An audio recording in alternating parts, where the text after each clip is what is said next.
Olá, tudo bem? Tranquilo, tranquila? Seja bem-vindo, bem-vinda a esse vídeo. Hoje eu acabei continuando aqui o Evangelho segundo o Espiritismo, capítulo 28. O Evangelho segundo o Espiritismo de Allan Kardec. Esse aqui é o último capítulo do livro. Então, pelo que eu vi, ele é um capítulo de preces. Ele é dividido em 5 preces. Algumas são mais curtas, outras mais longas. Eu vou dividir cada vídeo para uma prece. Ok? Então, nesse aqui eu vou fazer a primeira. Vou fazer a leitura da primeira prece. Antes tem um preâmbulo aqui. Vamos lá, então. Capítulo 28. Coletânea de preces espíritas. Preâmbulo. Os espíritos hão dito sempre: a forma nada vale, o pensamento é tudo. Ore, pois, cada um segundo suas convicções e da maneira que mais o toque. Um bom pensamento vale mais do que o grande número de palavras com as quais nada tem o coração.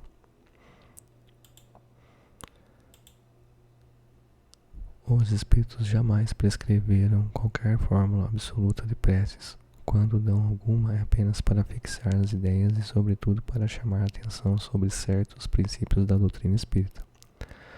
Fazem-no também com o fim de auxiliar os que sentem embaraço para externar suas ideias, pois alguns há que não acreditariam ter orado realmente, desde que não formulassem seus pensamentos. A coletânea de preces que este capítulo encerra representa uma escolha feita entre muitos que os espíritos ditaram em várias circunstâncias. Eles, sem dúvida, podem ter ditado outras e, em termos diversos, apropriadas a certas ideias ou a casos especiais. Mas pouco importa a forma que seu pensamento é essencialmente o mesmo. O objetivo da prece consiste em elevar nossa alma a Deus.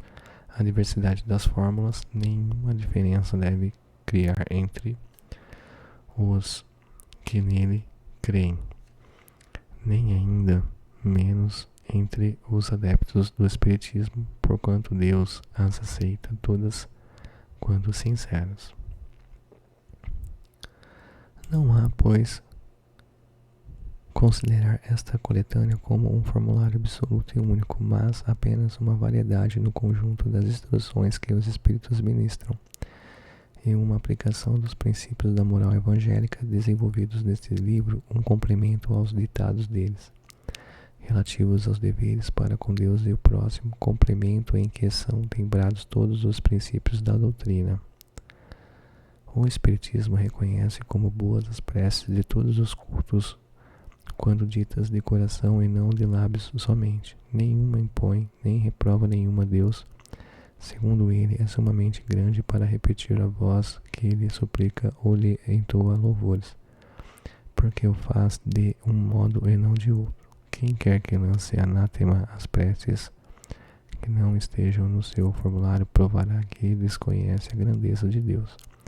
Crer que Deus se atenha a uma fórmula é emprestar-lhe pequenez e as paixões da humanidade.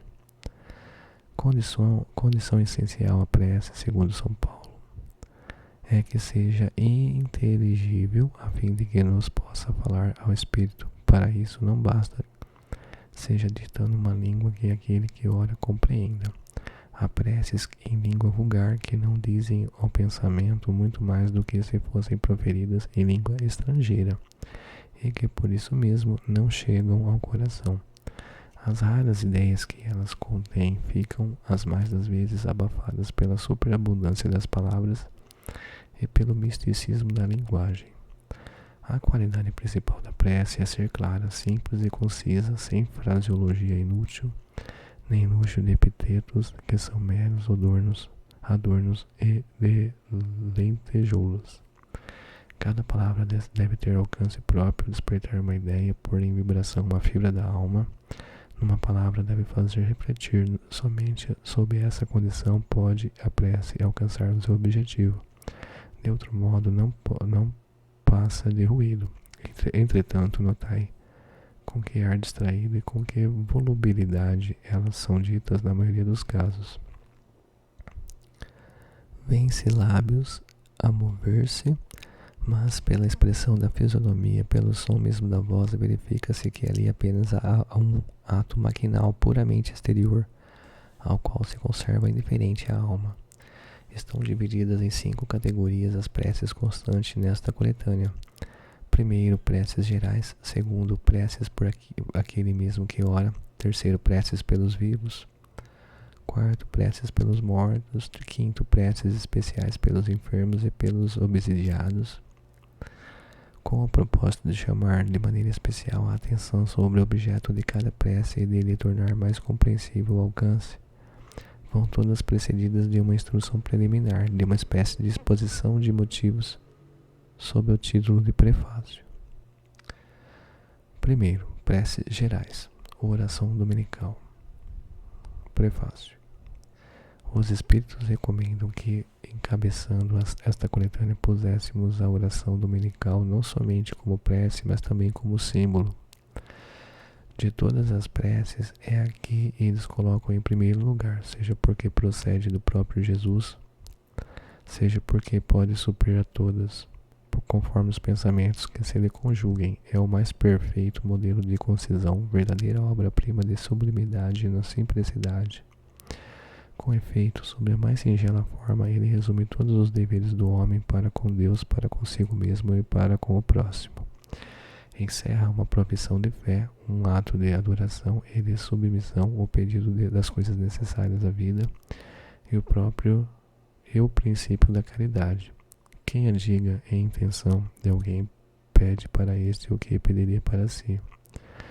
Contudo, em virtude mesmo de sua brevidade, o sentido profundo que encerram as poucas palavras de que ele se compõe escapa à maioria das pessoas. Daí vem o dizerem-na, geralmente sem que os pensamentos se detenham sobre as aplicações de cada uma de suas partes. Dizem-na como uma fórmula cuja eficácia se ache condicionada ao número de vezes que seja repetida.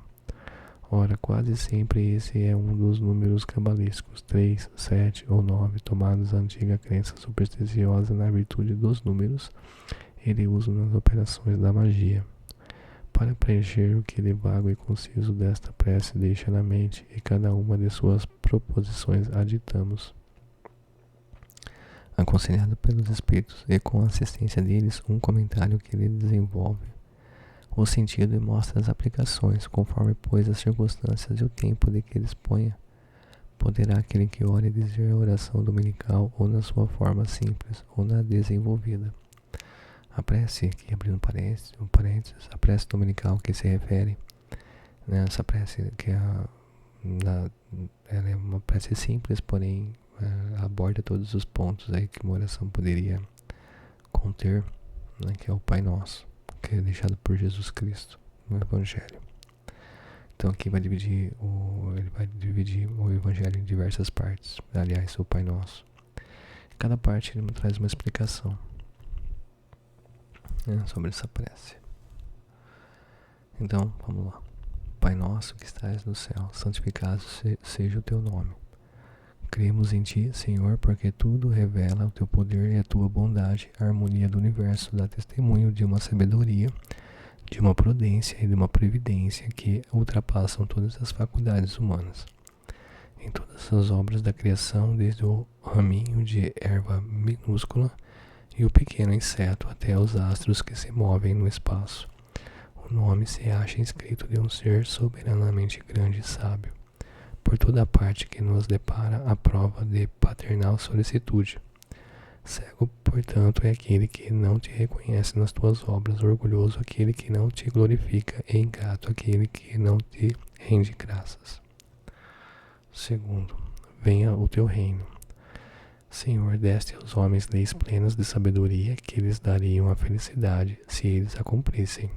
Com essas leis fariam reinar entre si a paz e a justiça e mutuamente se auxiliariam, em vez de se maltratarem como fazem. O forte sustentaria o fraco em vez de o esmagar, evitados seriam os males que se geram dos excessos e dos abusos, Todas as misérias deste mundo provêm da violação de tuas leis, porquanto nenhuma infração delas deixa de ocasionar fatais consequências.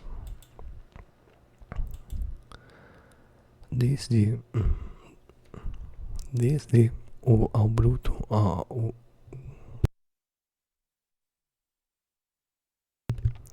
Deste ao bruto o instinto que lhe traça o limite do necessário e ele maquinalmente se conforma. Ao homem, no entanto, além desse instinto, deste a inteligência e a razão. Também lhe deste a liberdade de cumprir ou infringir aquelas das tuas leis que pessoalmente lhe concernem. Isto é, a liberdade de escolher entre o bem e o mal, a fim de que tenha o mérito e a responsabilidade das suas ações. Ninguém pode pretextar ignorância das tuas leis, pois com paternal previdência quiseste que elas se gravassem na consciência de cada um, sem distinção de cultos nem de nações. Se as violam é porque as desprezam. Dia virá que, segundo a tua promessa, todos a praticarão. Desaparecido terá então a incredulidade. Todos te reconhecerão por soberano, Senhor de todas as coisas, e o reinado das tuas leis será o teu reino na terra.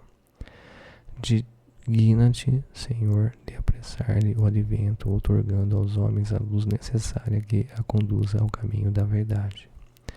Terceiro, faça-se a tua vontade, assim na terra como no céu. Se a submissão é um dever do filho para com o pai, do inferior para com o seu superior, quão maior não deve ser a da criatura para com o seu Criador. Fazer a tua vontade, Senhor, é observar as tuas leis e submeter-se, sem queixumes, os teus decretos. O homem a ela se submeterá quando compreender que és a fonte de toda sabedoria e que sem ti ele nada pode. Fará então a tua vontade na terra como os eleitos o fazem no céu. Quarto, dá-nos o pão de cada dia. Dá-nos o alimento indispensável à sustentação das forças do corpo, mas dá-nos também o alimento espiritual para o desenvolvimento do nosso espírito. O bruto encontra a sua pastagem, o homem, porém, deve o sustento à sua própria atividade e aos recursos da sua inteligência, porque o criaste livre. Tu lhe has dito: tirará da terra o alimento com o suor da sua fronte.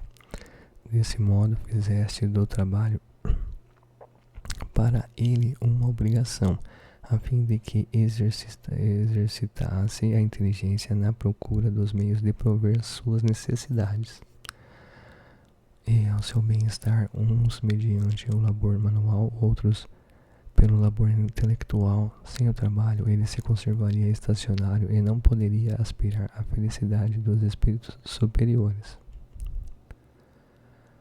Ajudas o homem de boa vontade que em ti confia, pelo que concerne. Passou uma moto. Maravilha. Voltando aqui. Ajudas o homem de boa vontade que em ti confia, pelo que concerne ao necessário. Não, porém, aquele que se compraz na ociosidade e desejar a tudo obter sem esforço, nem aquele que busca o supérfluo.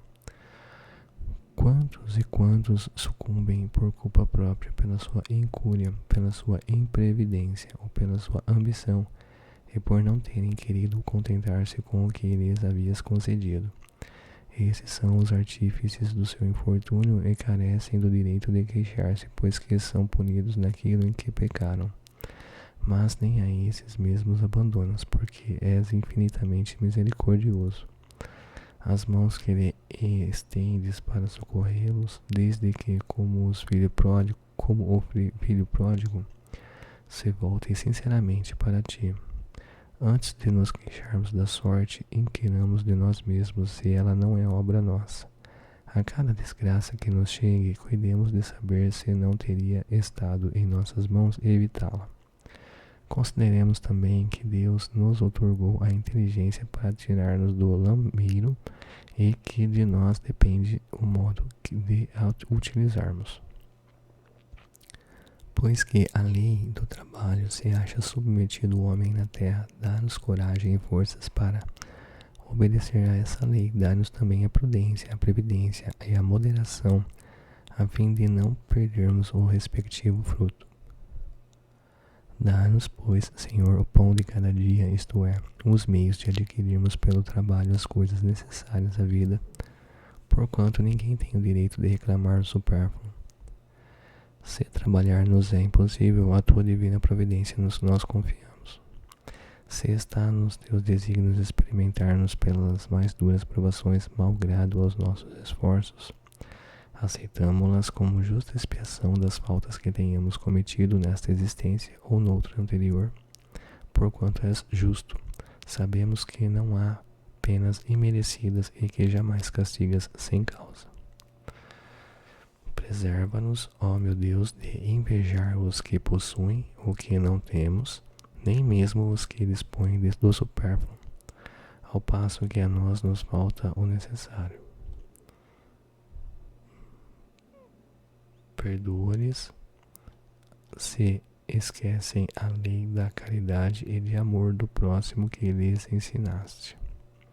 Afasta igualmente do nosso espírito a ideia de negar a tua justiça, ao notarmos a prosperidade do mal e a desgraça que cai por vezes sobre o homem de bem. Já sabemos, graças às novas luzes que te aprove conceder-nos, que a tua justiça se cumpre sempre e a ninguém excetua, que a prosperidade material do mal é efêmera quanto à sua existência corpórea. Meu estômago tá roncando aqui. Eu não tomei água ainda. Beleza. Vamos lá. Se o estômago parar de roncar, a gente continua. Tá vendo? Acho que parou de roncar. Vamos lá. Tá, eu tô com fome. Vamos lá então. Parei onde que já sabemos, graças às novas luzes que te aprove conceder-nos, que a tua justiça se cumpre sempre e a ninguém excetua, que a prosperidade material do mal é efêmera quanto à sua existência corpórea, e que experimentará terríveis reveses, ao passo que eterno será o júbilo daquele que sofre resignado.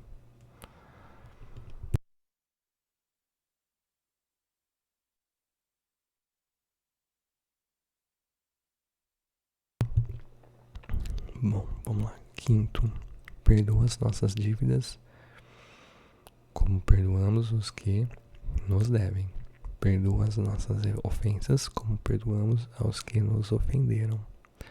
Cada uma das nossas infrações às tuas leis, Senhor, é uma ofensa que te fazemos e uma dívida que contraímos e que cedo ou tarde teremos de saldar.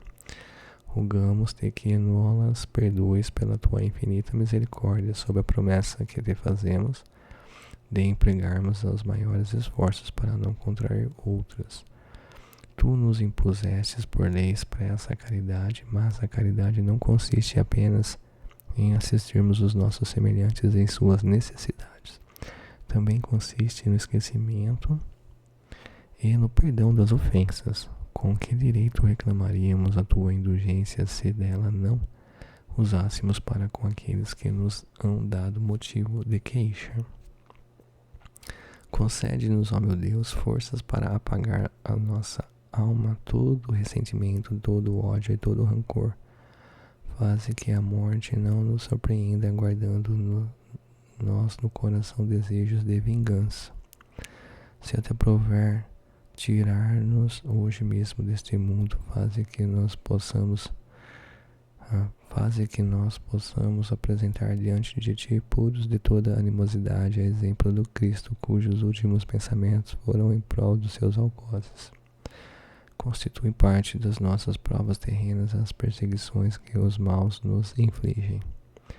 Devemos então recebê-las sem nos queixarmos, como todas as outras provas, e não maldizer dos que por suas maldades nos rasgam o caminho da felicidade eterna, visto que nos disseste por intermédio de Jesus: bem-aventurados os que sofrem pela justiça. Bendigamos, portanto, a mão que nos fere e humilha, uma vez que as mortificações do corpo nos fortificam a alma e que seremos exalçados por efeito da nossa humildade. Bendito seja o teu nome, Senhor, por nos teres ensinado que nossa sorte não está irrevogavelmente fixada depois da morte, que encontraremos em outras existências os meios de resgatar e de reparar nossas culpas passadas, de cumprir em nova vida o que não podemos fazer nesta, para nosso progresso. Assim se explicam, afinal, todas as anomalias aparentes da vida. É a luz que se projeta sobre o nosso passado e o nosso futuro, sinal evidente da tua justiça soberana e da tua infinita bondade. Sexto, não nos deixeis entregues à tentação, mas livrai-nos do mal. Dá-nos, Senhor, a força de resistir às sugestões dos espíritos maus que tentem desviar-nos da senda do bem, inspirando-nos maus pensamentos. Mas somos espíritos imperfeitos encarnados na terra para expiar nossas faltas e melhorar-nos. Em nós mesmos está a causa primária do mal, e os maus espíritos mais não fazem do que aproveitar os nossos pendores viciosos em que nos entretêm para nos tentarem. Cada imperfeição é uma porta aberta a influências deles, ao passo que são impotentes e renunciam a toda tentativa contra os seres perfeitos. É inútil tudo o que possamos fazer para afastá-los, se não lhes opusermos decidida e inabalável vontade de permanecer no bem e absoluta renunciação ao mal contra nós mesmos, pois é que precisamos dirigir os nossos esforços. E se o fizermos, os maus espíritos naturalmente se afastarão, porquanto o mal é que os atrai, ao passo que o bem os repele.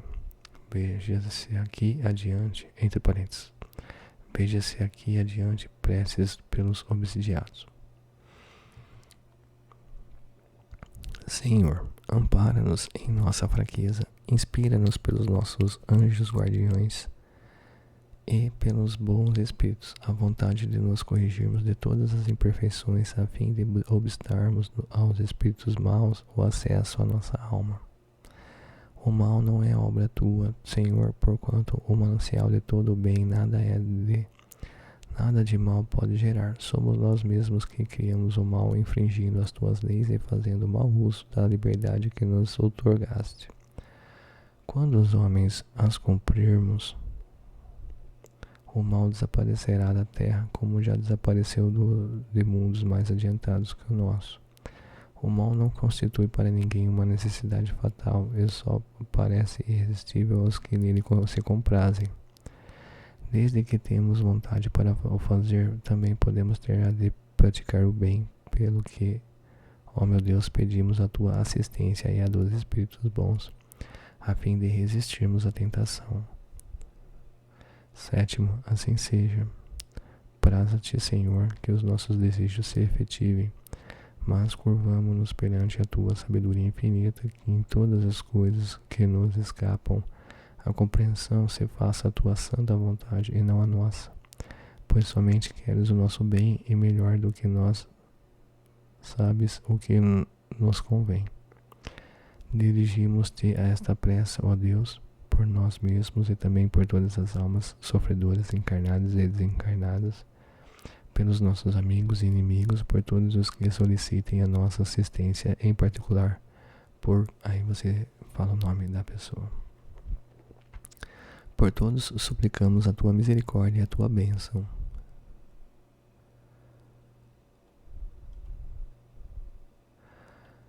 Reuniões espíritas. Onde quer que se encontrem 2 ou 3 pessoas reunidas em meu nome, eu com eles estarei. São Mateus capítulo 18, versículo 20. Prefácio. Estarem reunidas em nome de Jesus 2, 3 ou mais pessoas não quer dizer que basta se achem materialmente juntas. É preciso que estejam espiritualmente, em comunhão de intentos e de ideias, para o bem. Jesus, então, ou os espíritos puros que o representam, se encontrarão na Assembleia. O Espiritismo nos faz compreender como podem os espíritos achar-se entre nós.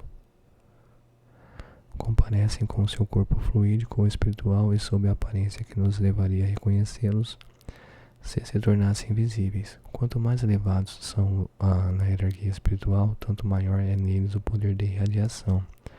É assim que possuem o dom de ubiquidade e que podem estar simultaneamente em muitos lugares, bastando para isso que enviem a cada um desses lugares um raio de suas mentes, dizendo as palavras acima transcritas, que Jesus revelar o efeito da união e da fraternidade. O que o atrai não é o maior ou o menor número de pessoas que se reúnam, pois em vez de 2 ou 3 houvera ele podido dizer 10 ou 20, mas o sentimento de caridade que reciprocamente os anime.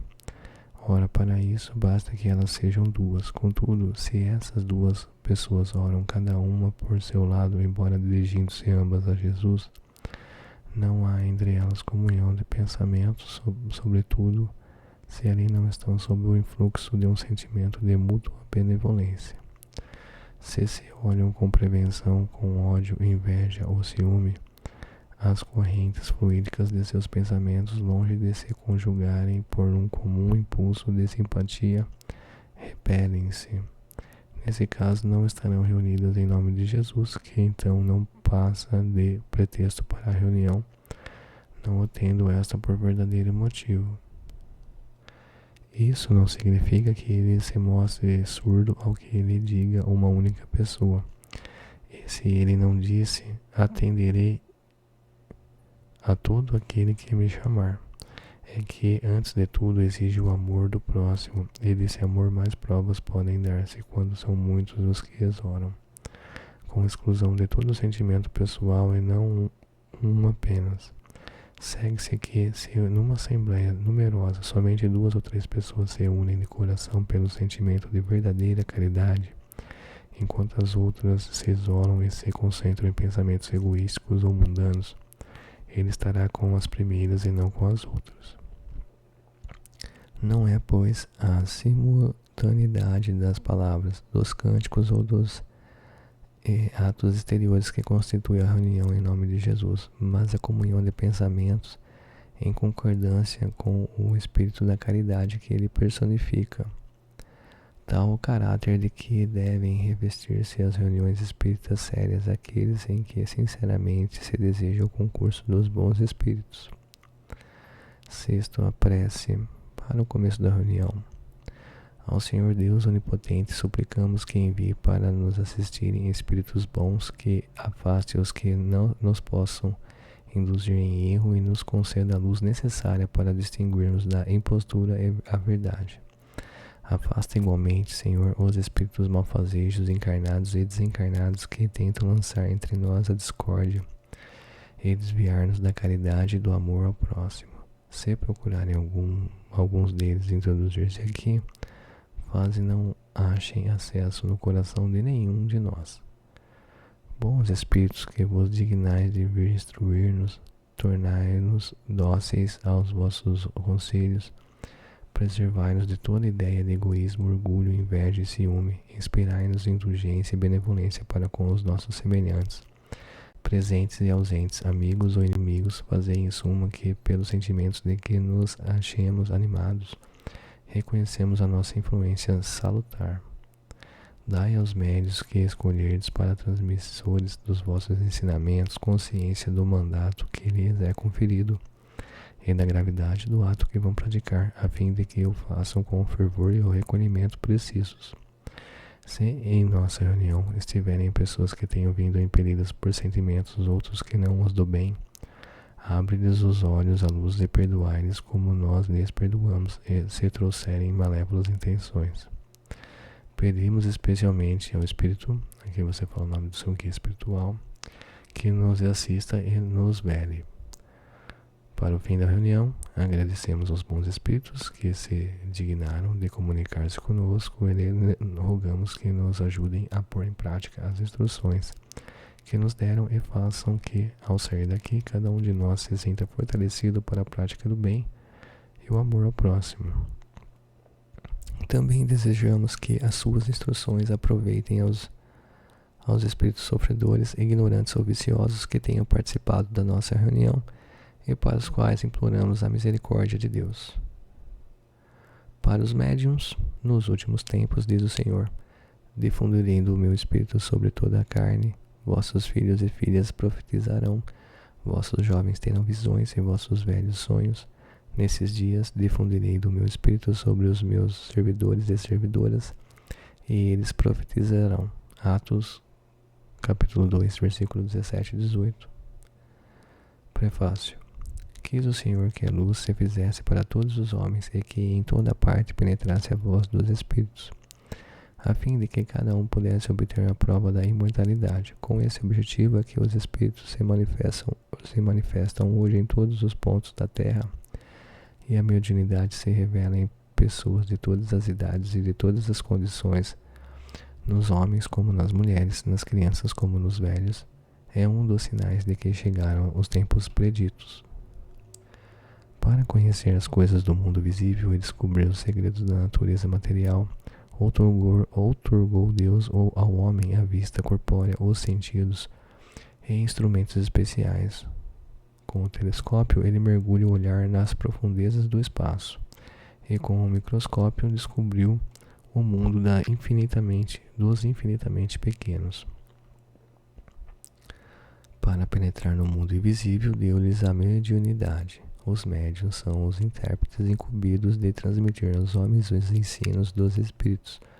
Ou melhor, são os órgãos materiais de que se servem os espíritos para se expressarem aos homens por maneira inteligível. Santa é a missão que desempenha, visto ter por fim rasgar os horizontes da vida eterna. Os espíritos vêm instruir o homem sobre teus destinos, a fim de o conduzirem à senda do bem, e não para o pouparem ao trabalho material que ele cumpre executar neste mundo, tendo por meta o seu adiantamento, nem para lhe favorecerem a ambição e a cupidez. Aí tem os médiuns de que devem compenetrar-se bem para não fazerem mau uso de suas faculdades. Aquele que é médium compreende a gravidade do mandato de que se acha investido. Religiosamente o desempenha. Sua consciência lhe profligaria como ato sacrílego utilizar por divertimento e distração para si ou para os outros faculdades que lhes são concedidas para fins sobremaneira sérios e que o põem em comunicação com os seres de além-túmulo. Como intérpretes de ensino dos espíritos, têm os médios de desempenhar importante papel na transformação moral que se opera. Os serviços que podem prestar guardam proporção com a boa diretriz que imprimam as suas faculdades. Porquanto os que enveredam por mau caminho são mais nocivos do que úteis à causa do espiritismo. Pela má impressão que produzem, mais de uma conversão retardam. Terão por isso mesmo de dar conta do uso que hajam feito de um dom que lhes foi concedido para o bem de seus semelhantes. O médium que queira gozar sempre da assistência dos bons espíritos tem de trabalhar por melhorar-se. O que deseja que a sua faculdade se desenvolva e engrandeça tem de se engrandecer moralmente e de se abster de tudo o que possa concorrer para desviá-lo do seu fim providencial. Se às vezes os espíritos bons se servem de médios imperfeitos, é para dar bons conselhos com os quais procuram fazê-los retomar a estrada do bem. Se, porém, topam com corações endurecidos e se suas advertências não são escutadas, afastam-se, ficando livre o campo aos maus. Prova a experiência que é da parte dos que não aproveitam os conselhos que recebem dos bons espíritos. As comunicações, depois de terem revelado certo brilho durante algum tempo, degeneram pouco a pouco e acabam caindo no erro, na vertigem ou no ridículo, sinal incontestável do afastamento dos bons espíritos. Conseguir a assistência destes, afastar os espíritos levianos e mentirosos, tal deve ser a meta para onde convirjam os esforços constantes de todos os médiuns sérios. Sem isso, a mediunidade se torna uma faculdade estéril, capaz de mesmo de redundar em prejuízo daquele que a possua, pois pode degenerar em perigosa obsessão. O médium que compreende o seu dever, longe de se orgulhar de uma faculdade que não lhe pertence, visto que ele pode ser retirada, atribui a Deus as boas coisas que obtém. Se as suas comunicações receberem elogios, não se envaidecerá com isso, porque as sabe independente do seu mérito pessoal. Agradece a Deus o haver consentido que por seu intermédio bons espíritos se manifestassem. Se dão lugar à crítica, não se ofende, porque não obra do seu próprio espírito. Ao contrário, reconhece no seu íntimo que não foi um instrumento bom e que não dispõe de todas as qualidades necessárias a obstar a imiscuência dos espíritos maus. Cuida então de adquirir essas qualidades e suplica por meio da prece as forças que lhe faltam. Prece. Deus onipotente, permite que os bons espíritos me assistam na comunicação que solicito. Preserva-me da presunção de me julgar resguardado dos espíritos maus, do orgulho que me induza em erro sobre o valor do que obtenha, de todo sentimento oposto à caridade para com outros médiuns. Se cair em erro, inspira alguém a ideia de me advertir disso, e a minha humildade que me faça aceitar reconhecido a crítica e tomar como endereçados a mim mesmo, e não aos outros, os conselhos que os bons espíritos que me queiram aditar. Se for tentado a cometer abuso no que quer que seja, ou me envaidecer da faculdade que te aprove conceder-me, peço que me retires de preferência a consentir, seja ela desviada do seu objetivo providencial, que é o bem de todos e o meu próprio avanço moral. E aqui termina a primeira prece. Então, vou encerrando o vídeo por aqui, até o próximo, que vai ser a segunda prece aí do capítulo 28 do Evangelho segundo o Espiritismo, de Allan Kardec. Até o próximo.